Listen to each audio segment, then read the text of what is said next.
have to really escalate the noise we make so that we'll be heard.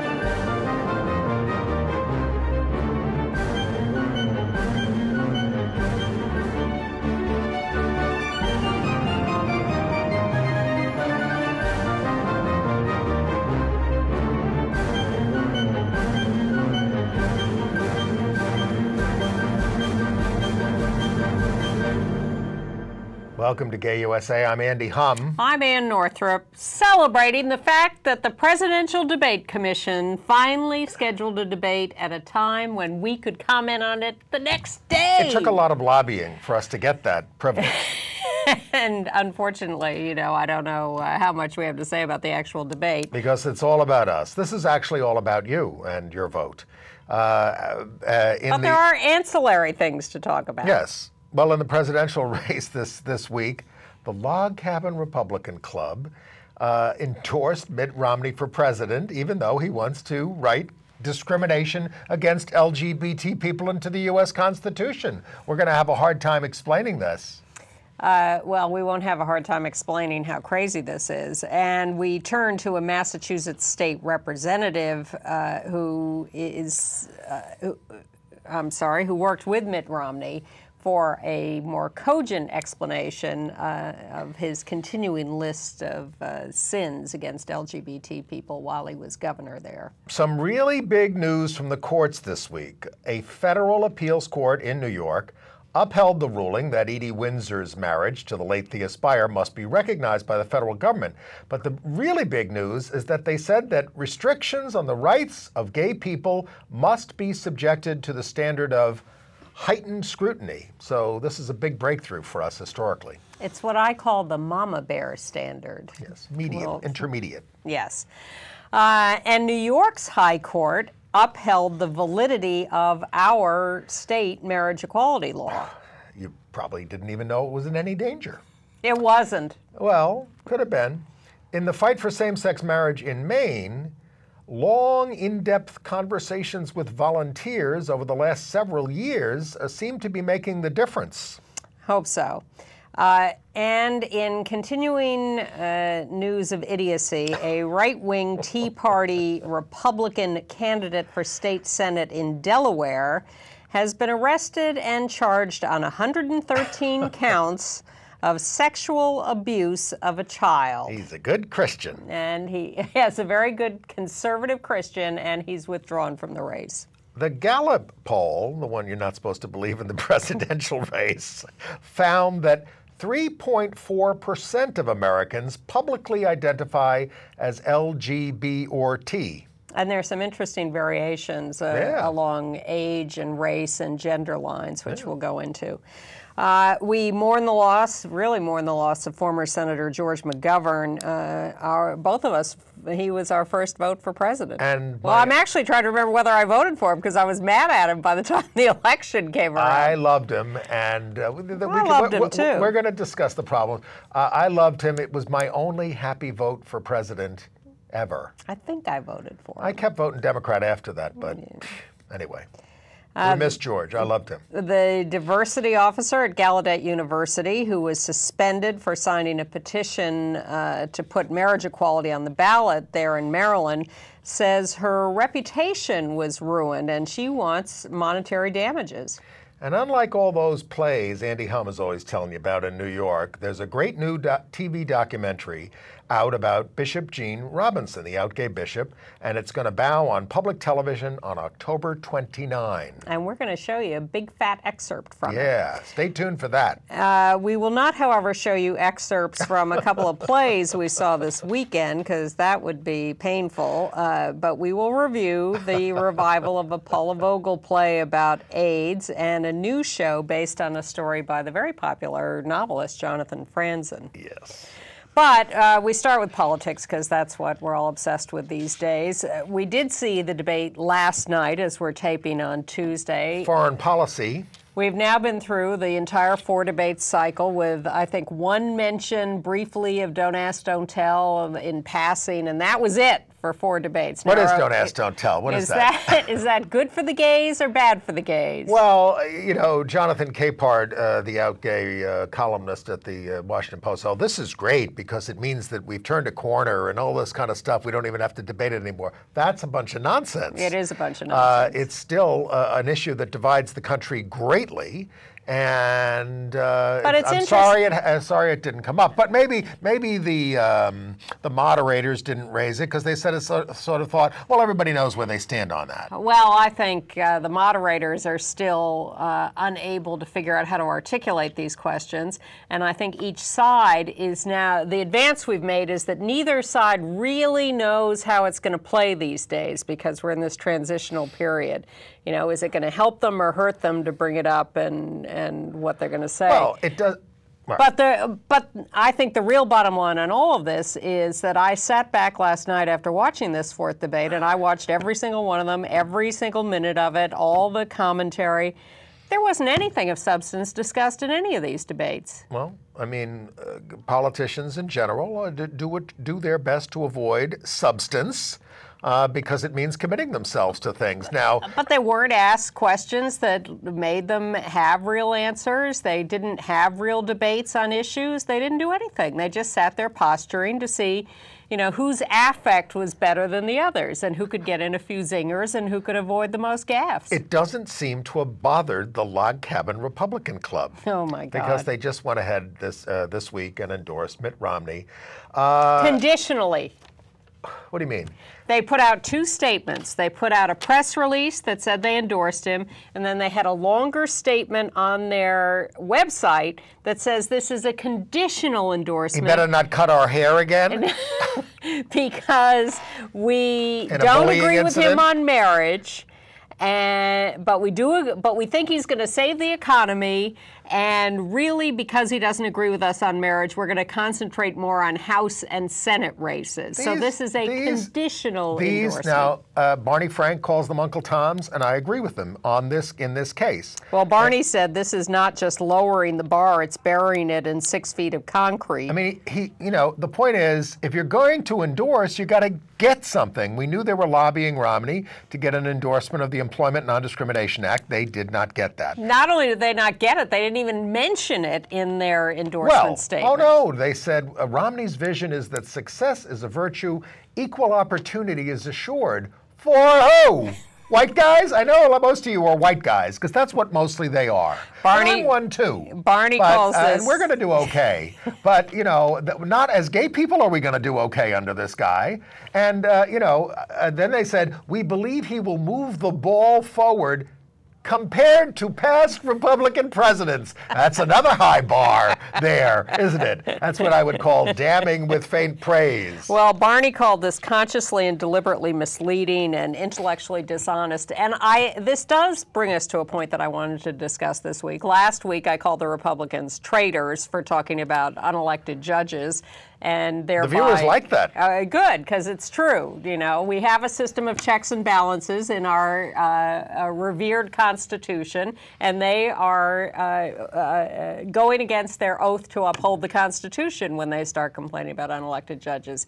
So what I want to discuss for a minute this week is the economy and this thing that the Log Cabin people say and that others are saying and the country seems to be saying about we trust the Republicans to fix the economy. This is utter nonsense. They're going to make it worse. They are going to make it worse. They have always made it worse, and you have only to look at the last 20 years. Go look at the last 100 years. I don't go back that far.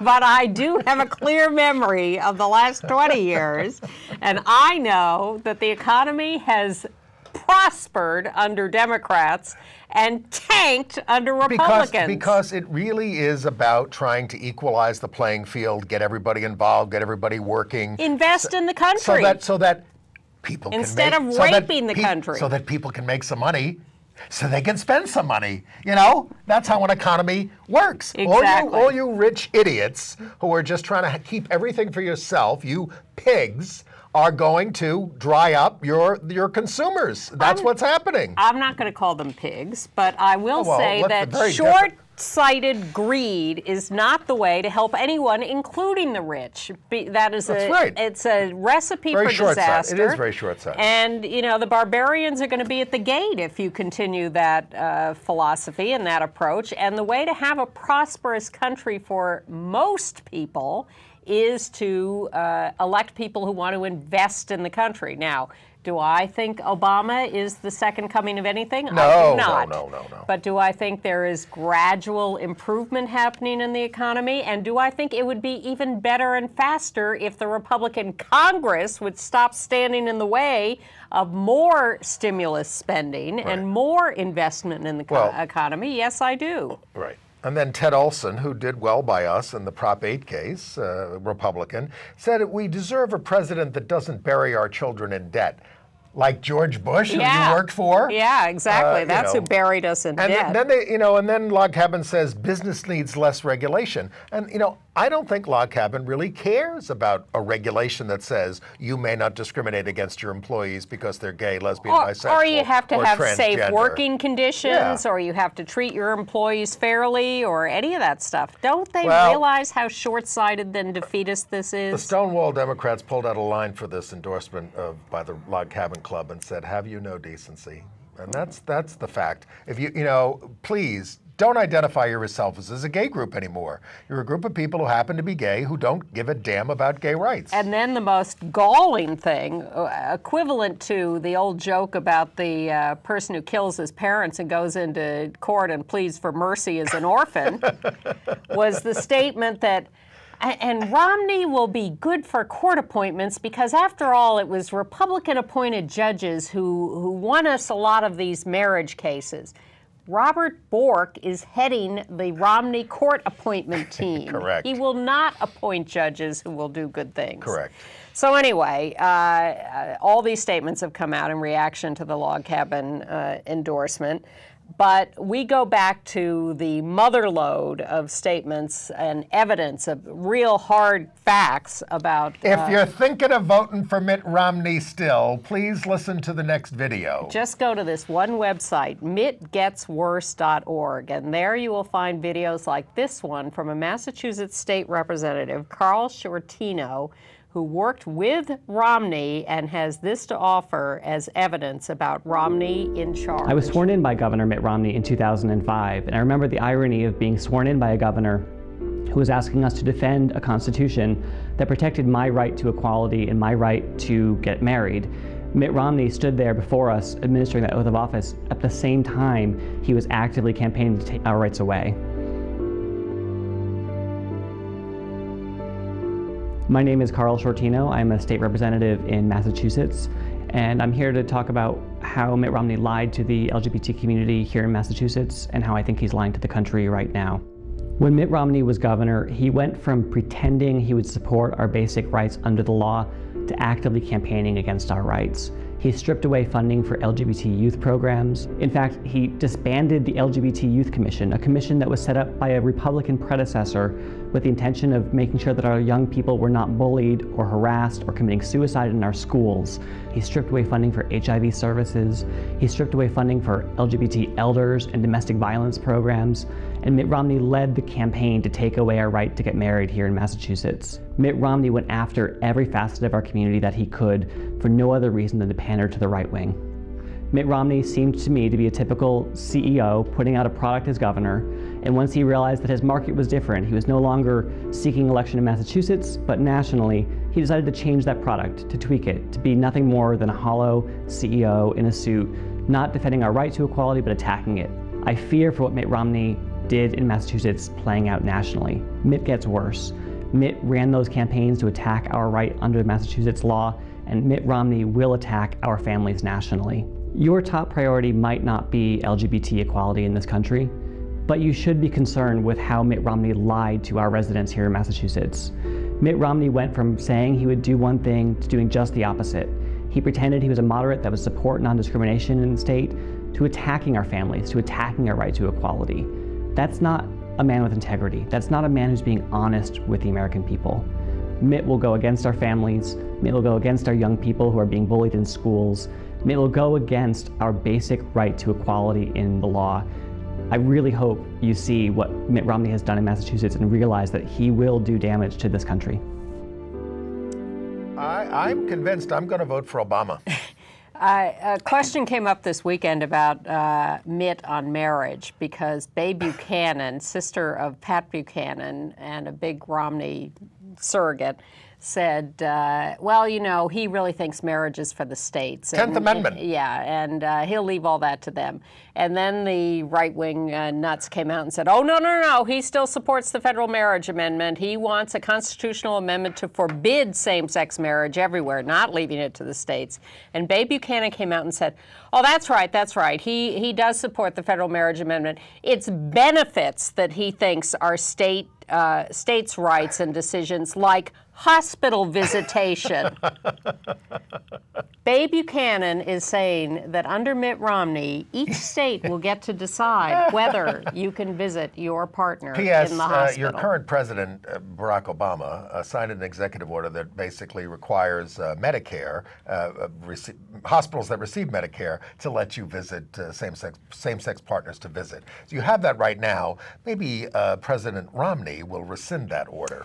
Here's a depressing statistic. You mentioned Gallup, and it's a poll that is sometimes right and sometimes wrong, but it says that compared to the United States population as a whole, of whom 80% are registered to vote, only 74% of the LGBT population is registered to vote.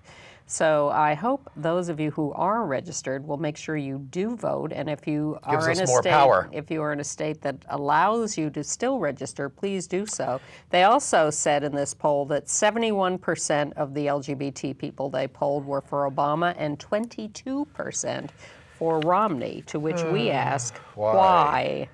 And if you need to be reminded of Romney's, oh God, another bug for me to kill eventually, youthful indiscretions. You may remember how he held that kid down at the Cranbrook school and cut his hair off. Well, here's a picture of Mitt at that time, at that school, doing his little limp-wristed act. Isn't that charming? Hilarious. Yeah. He's a pig. I've used the word twice today. Yes. But now I want to talk about, can I talk about George McGovern? Yes, you can. Well, you know, honestly, I mean, I met him before when I was in college. He was a friend of my professor's. He came to our class, spent the whole day with him that day. But I mean, sweet guy, an absolute hero, fearless in his proclamation of liberal values. It didn't get him elected. Up until the convention when he pulled back a little. Well, a little bit. It didn't get him elected. No, but I mean in terms of progressive economic values and fighting the war, the immorality of the war. I mean, he stood up on the floor of the Senate during the Vietnam War, condemned it as, you know, immoral, and condemned it as immoral, and the funding of it, all this kind of stuff. And then one of his colleagues rose and says, "This seems like an attack on me." And you know, and he said, "I hope you're getting the point. It is. Yes. You know what you're doing is you're killing. You are killing these kids for nothing." And you know, so he was a champion. Look, it's 1972 at the convention. The gay rights movement is just coming to the fore. The women's movement was a little bit more progress. And yes, there was some problems. I mean, Shirley MacLaine comes up to Gloria Steinem and says, "You're not going to be happy unless, you know, you're allowed to fuck animals in the street or something." Excuse me, in the street or something like that. I mean, it was like, you know, and Shirley's supposed to be a great liberal too. So, you know, there were some problems at the convention, but I talked to Alan Roscoff, who's a gay activist who lobbied him at the time. After we didn't get a platform plank on gay rights, they got a statement out of George McGovern in 1972 supporting gay rights. Yes, he apologized for what happened at the convention. McGovern also worked with David Mixner on anti-war stuff for years there, and he was a true hero, and it's kind of hard looking back 40 years.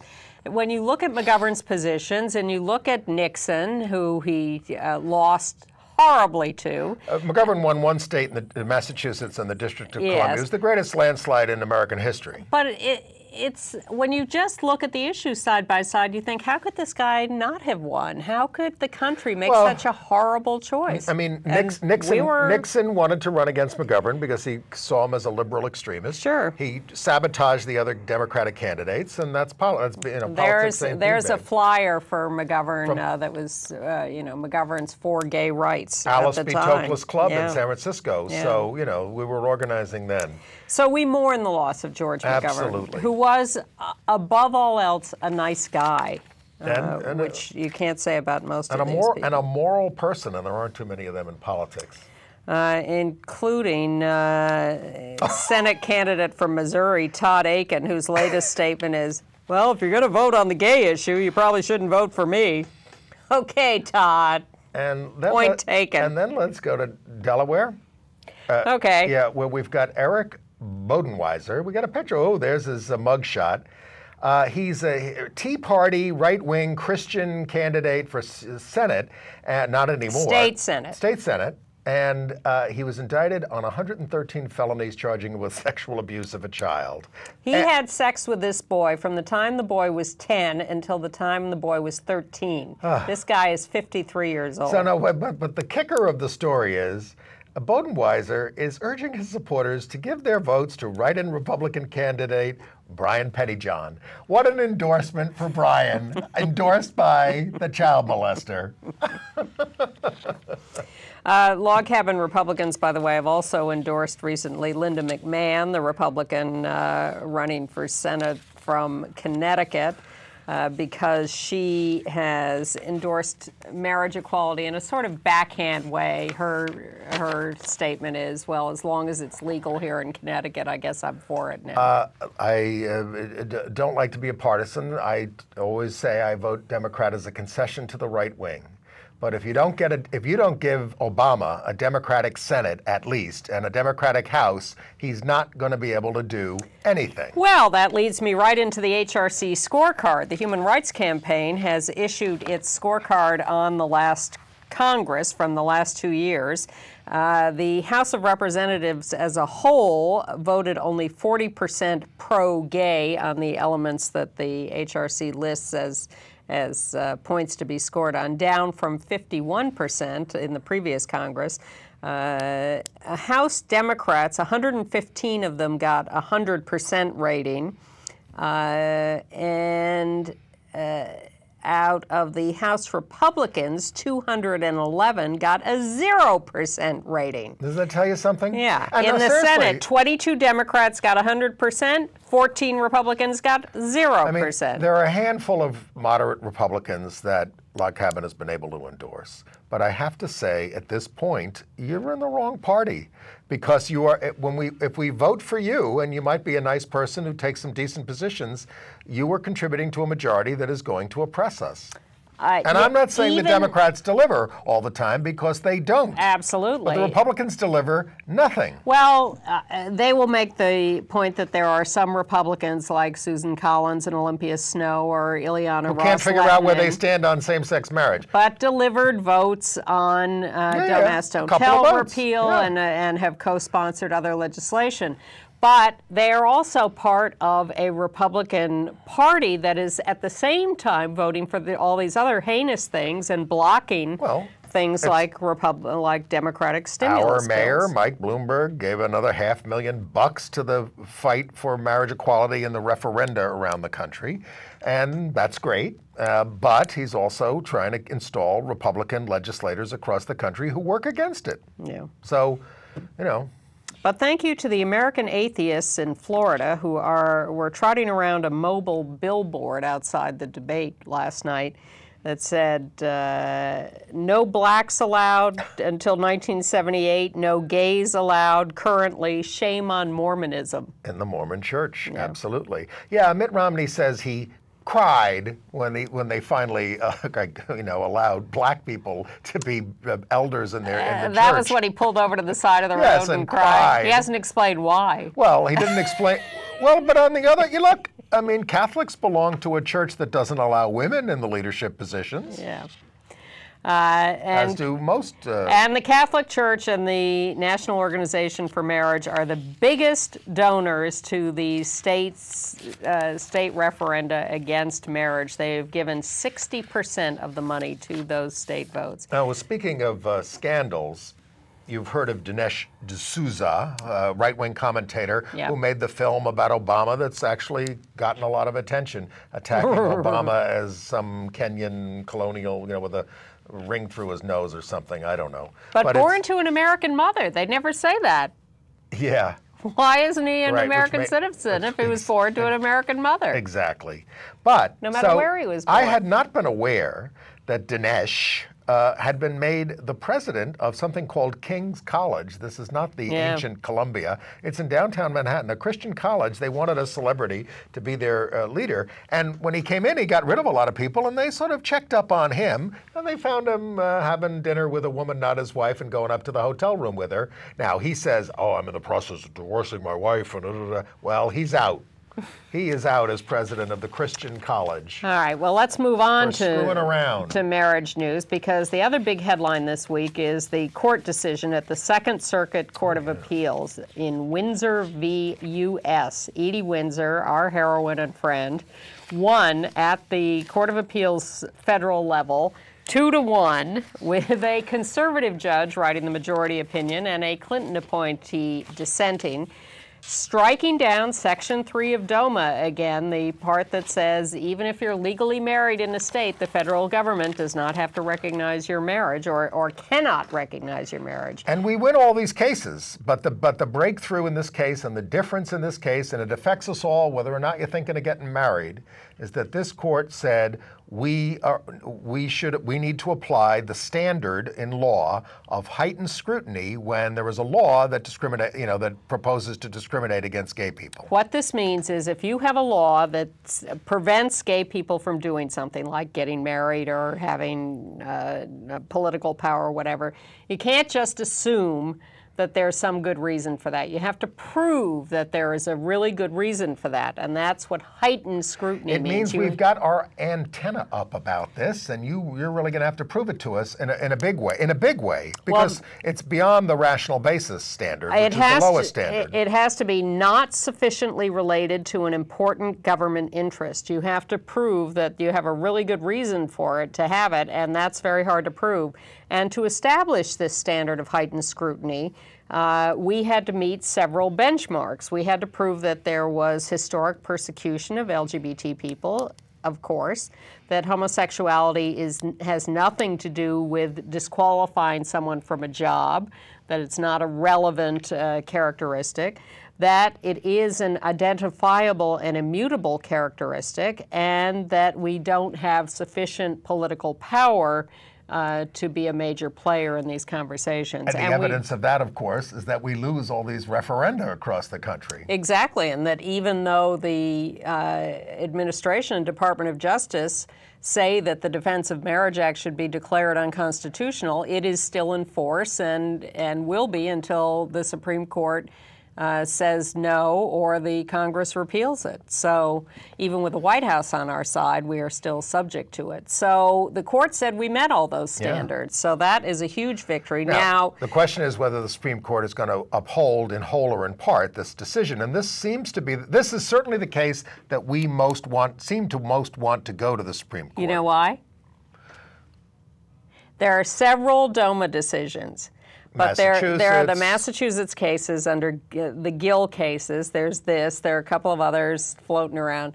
The reason we want this one to be taken by the Supreme Court is that Elena Kagan may have to recuse herself in the Massachusetts Gill case because she was in the Solicitor General's office. That's right. I forgot about while that started. So the Windsor case is a cleaner case for all the justices to participate, and we need Elena Kagan's vote. So that's fascinating. Well, okay. The dissent said the American people should be the ones to change the definition, and the old Minnesota case from 40 years ago should rule. Baker That's v. Nelson. all nonsense and did not win the day. Yeah. Other marriage news. Well, in New York, the right wing challenged the marriage law in New York basically because they said procedures weren't followed properly in the passing of the law. A lot of secrecy. This is standard operating procedure in Albany, and I think it is disgraceful. But the court said it's not disgraceful enough. So that's the way we always do it. The marriage law stands. We'd have to bring down the whole Albany government. I'm not dismissing their claims because we have used them on the left as well, in other cases. But this is, Albany, the New York state government has been adjudged by those who rank these things as the worst in the United States. How about that? New York is #1 in something. Yeah. Well, that's one of them. And there was a fascinating story from Minnesota. There was a thing where a couple of years ago, the Catholic Archbishop of Minneapolis, St. Paul, had been in a restaurant. Let's give the background. Okay. Background is that the Archdiocese had sent out a DVD attacking same-sex marriage. To households all over. So Bishop Nienstedt, we got a picture of him there, was in a restaurant, and a gay guy with his partner sees him there, and he goes over to him and says, we're going to get into what he says, but the point is, one of his assistants said recently, and this is why it's in the news now. Was an assistant to the Archbishop, yes. Said he had been very magnanimous with this person, and was brutally attacked, very calm and patient, and he always treats others with respect. But so the other guy says, hey, that was me. And let me tell you what happened. I went up to him and said, are you John Nienstedt? And he said, yes. And I said, my mother got this piece of junk mail and I want to return it to you. He said it calmly. Well, all right, okay. That's the point of the story. All right. But then I said, and it was the anti-gay thing that you sent out. And then he said, I heard that you're gay. He says to the Archbishop, yeah. And the bishop says, don't believe all the rumors. Well, but you shouldn't believe the rumors. And then the guy says to him, methinks thou dost protest too much. And at that point he raised his hand and snarled and said, get out. And I responded that his behavior was unbecoming of an archbishop and that maybe we needed an exorcist here. And the other priest said, you're ruining our dinner. And I said, please don't pray for me. I was, you're ruining other people's lives. Yeah. So, so it was folks, you shouldn't give bigots like this a moment's peace.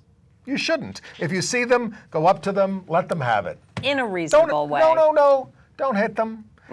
Just talk to them and say, I think what you're doing is disgusting. And speaking of talking to people, nice stories out of Maine where it turns out that people have been going door to door, not just canvassing voters to find out how they're going to vote and urge them to go to the polls.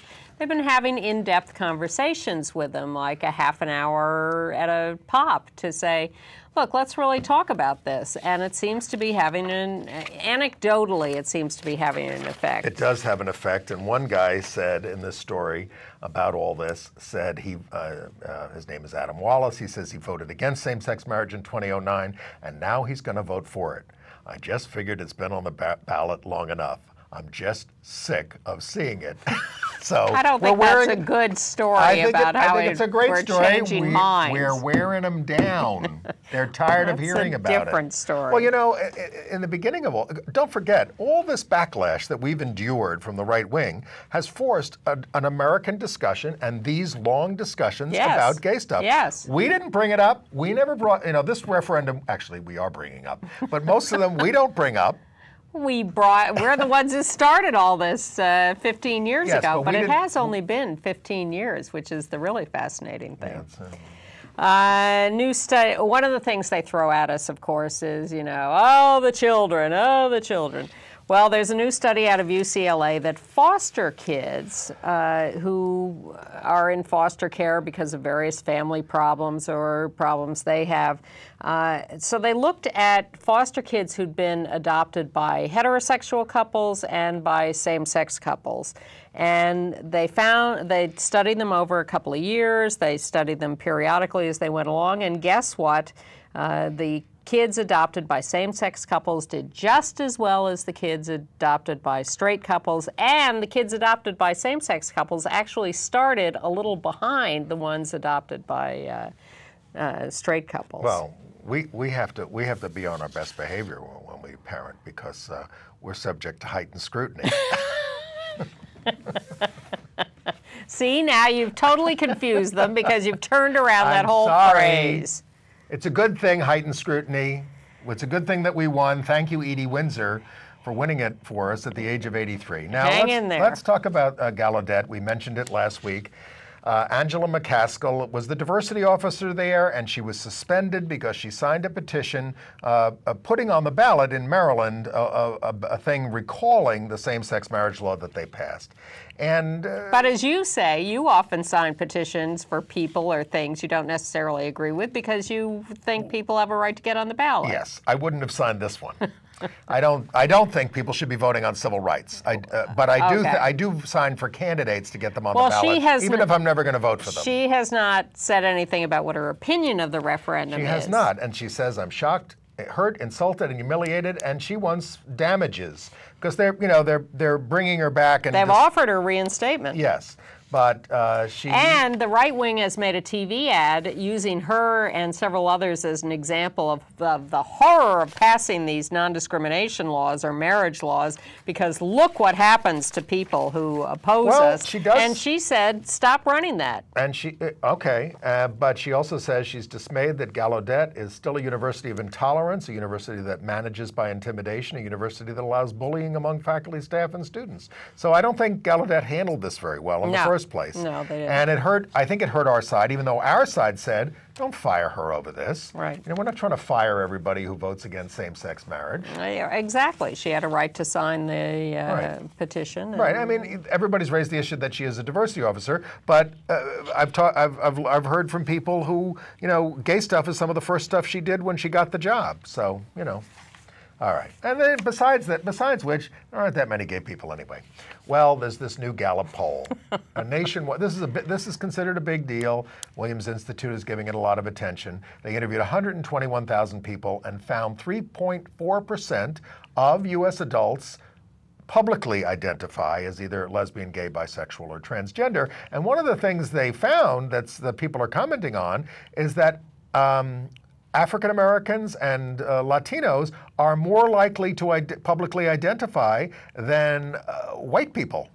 Well, and it's a socioeconomic and class thing too, and it fulfills my anecdotal experience of the work we did in the schools doing Homo 101, and I always found it was the audiences in the South Bronx, for instance, a socioeconomically underprivileged area, were much more open to this conversation and much more understanding of discrimination than kids in Upper East Side private schools, who were much more invested in the status quo and much more closed off and closeted. But I also remember something else Ann Northrup taught me about all this. Yes. And that is that people do not want to give up their privilege. And fear of assuming minority status. Right. White moneyed people are less likely to come out, apparently. Yes. Because they don't want to give up their white privilege. Their perceived privilege. I would say that they are not so privileged as they think they are. Well, and the other good thing about this is that 6.4% of those between 18 and 29 identified as LGBT, as opposed to the 3.4 overall. And 8.3% of younger women identified as LGBT. They also 4.4% said they didn't know or refused to answer. And this also was asking about identity and not behavior. Right. So that's, when you ask about behavior, you find a lot more same-sex sexual behavior than you do people who actually identify as LGBT. Yeah. And they also found that 1/3 of all women, heterosexual and lesbian, are raising kids under 18 at home. That is across the board among women of all sexual orientations. Okay. Congratulations to Upper Merion Township in Pennsylvania, Montgomery County there, that banned discrimination in housing, employment, and public accommodations, becoming the 29th municipality in Pennsylvania to do so. They had a unanimous vote on this. That's how they're doing it in Pennsylvania because they can't get a statewide LGBT rights bill. Little by little all over the place. Memphis, Tennessee has added a gender identity and expression non-discrimination law, and the University of North Florida Board of Directors in Jacksonville has added gender identity and expression to their non-discrimination Act, but there's some others. Oh, in Aurora, Illinois, the school board there has repealed a student gender identity and expression non-discrimination act after a complaint from the Illinois Family Institute. Because heaven forbid we should protect people from expressing their gender. Now, in Quincy, Texas, the judge upheld the right of the cheerleaders to hold up a Bible banner at football games. And this could go either way. The court decision and appeal could go either way. But also, if they're allowed to do this, that's going to give us the right to put up he's doing it on a free speech basis, then we could start running the gay banners. I don't think, first of all, that you have to equate, that they are going to equate our expression with religious expression. They regard religious expression as sacred. And there are real questions in other court decisions about whether this constitutes, students are supposed to be able to make their own free expression of religious sentiments, but this seems to perhaps be something that's perceived as a school-sanctioned expression. Like praying at a graduation ceremony. Yeah, it's dicey, so this decision may change as it goes up through the court system. The Boy Scouts of America have released the files they have of child molesters from 1959 to 1985. 1,247 scout leaders. They didn't report these guys to the cops. Nope. And Nobody they reinstated some of them. I mean, the Catholic Church was right to some extent when they said, we're not the only ones doing this. No, heavens no, it's everywhere. It's the Boy Scouts, the BBC. The politician in Delaware. Yeah, so it's, but look, and the standard, the head of the Boy Scouts goes on and says, we thought these people could be cured.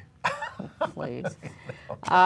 Some bad reports of murders that have just popped up. 2 partner homicides in New Orleans. A man killed his partner in self-defense when the partner was beating him badly.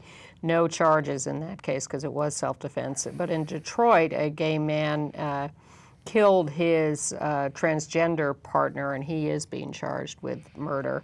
And a transgender woman in Puerto Rico has been found stabbed to death. This is the 30th murder of a transgender woman in Puerto Rico in the last 10 years. Well, when you talk about partner abuse, people should go to the website of we didn't put up the website, but the Anti-Violence Project. It's avp.org. avp.org and learn about partner abuse. None of us should have to put up with that. Terrible. And there are ways to get away from it. Yes, and if you are the subject of partner abuse, please know that it is illegal, and there is recourse for that, both with anti-violence projects and with the police themselves. So please don't live with that. Although, we need to do more in terms of sheltering people around the country. It's not just women in heterosexual relationships. No. It is men and women in all sorts of relationships. Right. All right, let's move on to international news. In Italy, a Catholic priest has come out on Facebook for National Coming Out Day. He says, Is his name Joseph Ratzinger? No, I am a happily gay priest. Joseph Ratzinger hasn't come out yet? Well, it depends on whether you think the red Prada shoes are a coming out symbol. We're not kidding about him. In Russia, anti-gay activists are suing Madonna for her pro-gay concert in St. Petersburg, Florida. Moral damages they want, 333 million rubles. That's 10 million bucks that they want to fine her for. In Jamaica, 2 TV stations have rejected a pro-gay ad a paid ad that was done called Love and Respect, starring a legal advisor to the AIDS-Free World Project, Maurice Tomlinson. He's suing the TV stations. They aired one 2 years ago, but now they're turning this down because of church views. But the Constitution mandates a right to disseminate ideas, so that's why he's suing. So we thought you would like to see Love and Respect from Jamaica. Hi, Auntie Yvonne. Hi, Maurice. How you do? Still trying to get Jamaicans to respect my human rights as a gay man. I love you as my son. I don't know why you are gay, but as a Jamaican, I respect you and I love you. And love is enough for all of us. They're very brave to do the ad because it's a tough atmosphere. Good for them. That's real courage. Yeah, a little didactic, but clear. Yeah. And back to Russia. Well, Madonna better be careful about going back to Russia because she better find out how they treat people who blaspheme the way she does. We told you about the Pussy Riot band members. First of all, they're not lightening their sentences, and they're sending them off to the harshest prison camps in the country. These are two, we've got pictures of them there. These are two women with kids. They did release the third one, sort of acting like, oh, well, we're not total fascists here, but it is just awful. This is for, singing against the government. In the cathedral. Yeah. In Britain, the Prime Minister David Cameron is promising a campaign against the appalling rate of hate crimes. Yeah. And a court in Northern Ireland has overturned a law that prevented gay couples and unmarried heterosexual couples from adopting. The court says, yes, you can. Right, and, good decision. Okay. In AIDS news, there was a protest by AIDS activists outside the last presidential debate, the second one, at Hofstra University. A couple of hundred of AIDS activists showed up in prison jumpsuits to protest the criminalization of people with HIV. This is a very big issue, folks. Focus on this, because if you have an HIV diagnosis and you do certain things, certain sexual acts, there are all kinds of laws that can come into play that can brand you a criminal and put you away for a long, long time. In many states, it has happened. It's about disclosure, it's about all kinds of things, but you can get caught up in this, and it's a mess. This week, the Presidential AIDS Commission on HIV and AIDS, remember that? Still in business. Really? Yeah. They heard testimony for the first time on the consequences of criminalization, and not that I think it's going to get us very far. Right. Entertainment news. Should we get to the Gene Robinson clip? Yes, let's do that. Let's do that. Because that's lengthy. Let's do that. PBS is going to run a very good documentary, which we've seen, called Love, Free or Die, a play on the New Hampshire state motto, which is Live Free or Die. And it's about New Hampshire Episcopal Bishop Gene Robinson. He's the first out gay Episcopal bishop to head a diocese. He had to be confirmed by the entire body of bishops in order to become a bishop, which was also a controversy, and it caused a split in the worldwide Anglican communion. In fact, he was excluded from even attending the meeting over there in London when they had their, conclave. But a lot of this is about the danger he faced and how stunning this was at the time. It seems a little far ago now, but it was hugely controversial and dangerous. I felt tense just watching it at times, because even though I know he's okay, he was under a death threat forever, and the whole thing is very, very moving. I think he is a terrific, look, I'm not a religious person, I think he's a terrific spokesperson for LGBT rights, and he gets people to think about the issues differently, and that's what he does in this clip from the documentary, which, by the way, you can see on October 29th when it appears on Independent Lens on PBS. But let's show you we're going to set the scene. He went to a Pride March here in New York. In New York, and I remember getting water from him that day. So he preached in the cathedral, in the church there on Fifth Avenue just before the march, to talk to the congregation about the act of handing out water to the Pride marchers, and it's really quite thought-provoking and quite moving.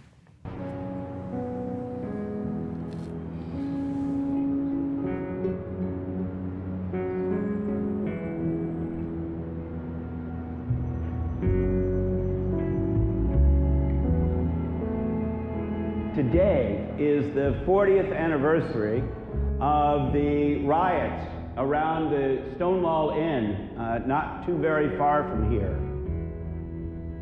This afternoon, out on those sidewalks, there will be all kinds of people who are celebrating and rejoicing.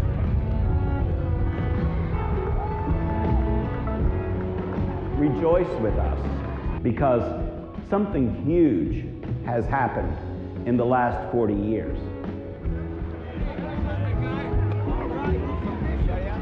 And part of the way that you're celebrating today, all of you, is to be giving a cup of water to people who pass by.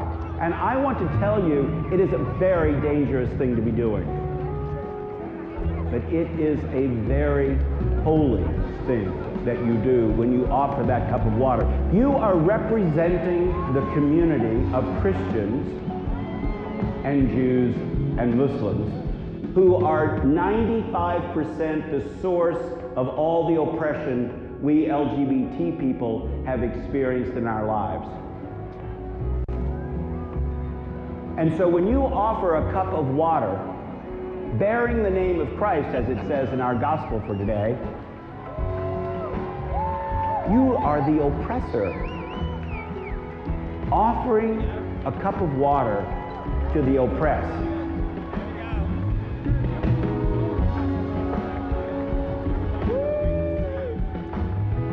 They get it. They get the act of compassion. My question is, do you get it?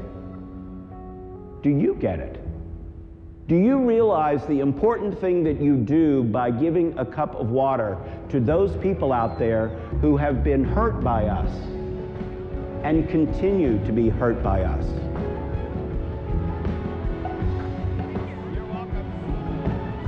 This is not about tolerating gay and lesbian, bisexual, and transgender people. This is not about being nice. It's not even about being compassionate. This cup of water is about justice. And we are not yet at a place in this country where we believe the full and equal rights of gay and lesbian people are a matter of justice. We're not there yet.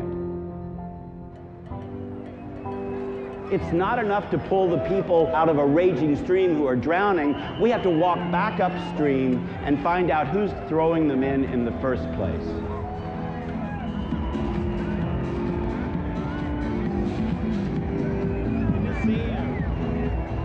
It is not right what our churches and synagogues and mosques have done to us, as has been done to others before us. And it will take an act of commitment on your part to undo it.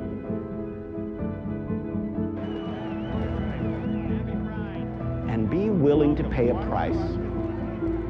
We have never made progress either in our religious institutions or in the culture unless someone has been willing to pay the price. It's that tough, systemic work, both within our religious communities and in the culture, that we must be committed to change it. And those of you who are heterosexual, we need you desperately. I think God is calling you to understand this as an issue of justice.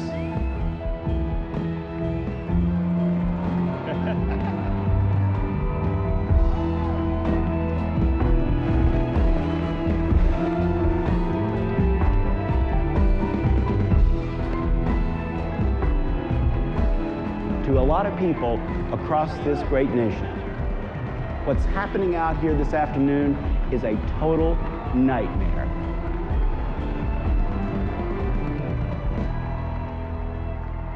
I'm here to tell you it is no nightmare.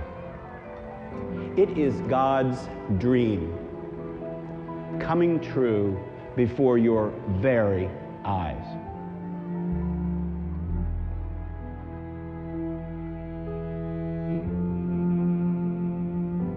Amen. These are not the bishops I remember from my childhood. I was in the Catholic Church.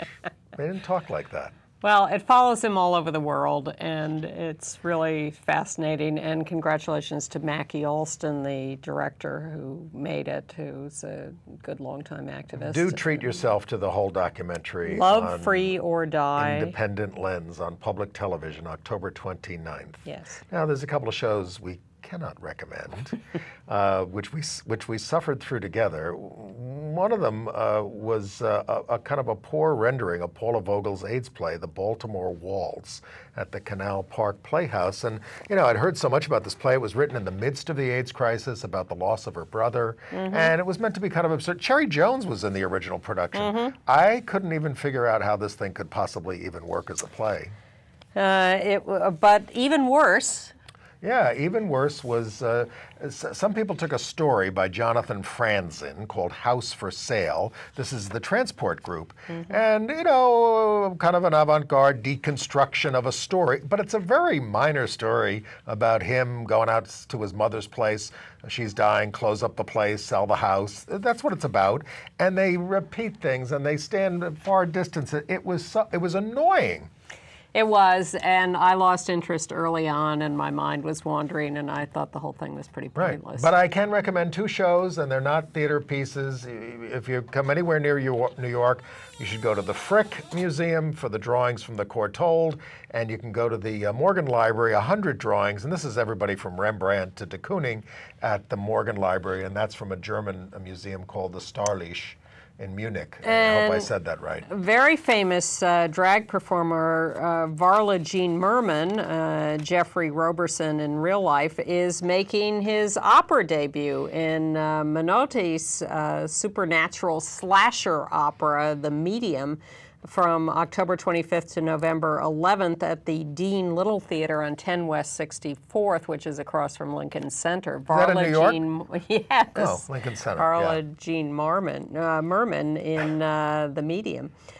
Congratulations to the boxer Orlando Cruz, who came out recently. Featherweight, he won in a unanimous decision, but he was a pound or two overweight, so it wasn't a title fight, but he's working on that. But it's a big victory for him. Congratulations to Ellen DeGeneres, who got the Mark Twain Prize for Humor at the Kennedy Center this week. She is very funny. Okay. Don't pin me down on that, but this is a big deal, the Mark Twain Prize, and that will be televised at some point. Is it the first time it's gone to a lesbian? No, I think Lily Tomlin got it earlier. And there's a new movie opening about Alan Turing, who broke the Nazi code. What's it called? Codebreaker. Yeah. He won World War II for us and saved us from the Nazis. This is true. Thank you to Bill and Melinda Gates. Late breaking news as we tape. They've just given another $500,000 to the campaign for marriage in Washington State, referendum 74. And if you don't live in a swing state, we urge you to call someone in a swing state. As Bill Ballman says, adopt somebody in a swing state and try to get them out to the polls. I'm not going to try to get my brother. But swing states are not. There are a lot of races, you know, whether it is Elizabeth Warren in Massachusetts, Tammy Baldwin in Wisconsin. State legislative races. Everybody should vote. Show up, vote, show them that you're there. And educate yourself. I'm amazed at the number of people who say, I didn't know what this is all about. You can learn very quickly, and please go vote now or on November 6th. We'll see you next week. Bye.